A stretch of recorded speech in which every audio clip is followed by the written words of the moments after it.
The following contains extremely explicit content and is for mature audiences only. All characters and personalities are used for parody purposes. Anyway, because I already know with their Snapchats and their Twitters and just like the twatter. Twitter twat. Yeah. Twitter each other. Woo! Simmer down now. I need attention on me, okay?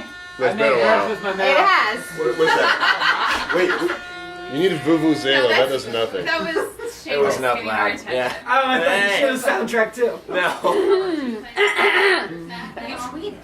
Start yelling. Go for it. All right. Alrighty. Tommy and Timmy have always had a Nintendo Wii. The twins are equally matched in skill and quickly mastered every game given to them. One day, their father pulled out an old dusty box. It said Nintendo on the side, and the boys looked at each other confused. Inside the box held their dad's favorite childhood gaming system, the Super Nintendo! What is that, Dad? The twins asked in creepy unison. This is a Super Nintendo! This is what I played when I was a kid. It took a few minutes and some intense Google searching and YouTube videos to find out how to hook up the 1990s toy to a flat screen HD TV. It is possible. I researched it. The dad was so proud when it turned on. The Super NES was on, Super Mario World was loaded and ready for play. Timmy and Tommy beat the first few levels easily, put down the controllers, and claimed boredom. The dad admitted technological defeat and took his sons out for ice cream. I am not that old. Why do children not enjoy playing with me? Lamented SNES. I'd play with you. I like him a little older. You're hot for being released in 1990. I like your power and reset buttons, said we. Oh no. Now realization sets in. If an electronic device could blush, SNES would be a deep shade of pink. I am sure you say that to all the consoles. Nah, babe. I only like other Nintendos anyway. It was nice to have my controllers played with again. And when the older one flew into my cassette deck, it was so good, just like the old days.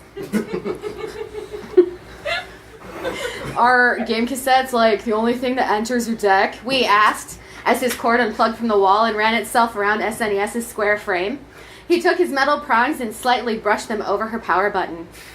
Oh, that felt good. Don't forget the reset. I have the best boner right now. She said, surprising we. His power cord switched back and forth between her power and reset buttons. Oh, moaned SNES. We decided to take it up a notch and slide the buttons up and down like they used to do. Slide the buttons up and down. Oh, that's my place. Listening to her robotic moans. SNES unplugged herself from the wall and found Wii's USB ports and tickled them. Her prongs still had a spark of electricity from the wall, and Wii's air vent went crazy. Woo! He was breathing heavily. SNES plugged herself back in and then went back to the USB port. The charge was driving Wii crazy. Oh, you're a naughty bitch console, aren't you?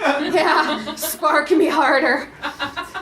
I don't usually do this. I've been stuck in a box in the back of a closet for years. Oh my Yamauchi. Oh my god. She exclaimed as we started playing with her RCA ports, with his RCA plugs. We took his yellow video plug and slowly entered her video port until it was securely in. The TV screen flashed with Wii's home screen, and SNES jumped off the ground in pleasure.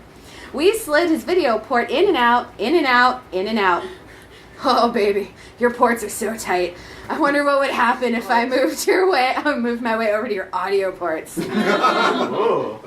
Yes, start with the right one. Oh, yes. I love older consoles. You know what you like. It feels so good, you tight-ported slut box. That's going on the Christmas card.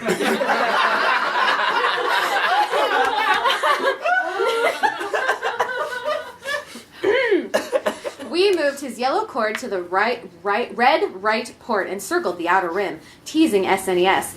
flicking the entrance with his metal tip. SNES vibrated with anticipation, and then fast and hard, we entered SNES's other hole and plugged it into the hilt. We took his audio cords and plugged his audio cords into the remaining available holes, switching plugs around and around, in and out, driving SNES crazy. Wee's air vent was making so much noise, working overtime to keep him cooled down. The tight RCA ports felt so good to him. SNES felt so filled with all of her ports plugged up. The eject button, touch my eject button, she demanded. Gosh. While his RCA connectors were at work, Wee's power cord gently pressed down on the eject button. Oh, Yamauchi, Yamauchi, Yamauchi, SNES screamed. Go on. We kept pressing the eject button halfway down, and finally, when he saw SNES couldn't handle any more, he pressed the eject button all the way down and held it there. The Mario cassette popped straight out of the deck. SNES vibrated under the touch of the cord under the touch of his cord on the eject button. Sparks flew out of the deck, and she screamed and writhed in pleasure. We couldn't handle it anymore, and his air vent could no longer keep him cool. It busted, and then it fell off the tracks. Just as they finished, the family came home and found both gaming systems. SNES found both systems smoking. SNES from the deck, and we from the air vent. SNES was packed up and put back in the closet, and the Wii was taken to be fixed. Oh, poor baby. And just in case you don't know, Spacebar. Can you do Portal next Yamauchi time? was the creator of Nintendo, so that's why it's instead of oh my god, it's oh my Yamauchi. In case anybody didn't know that. That's awesome.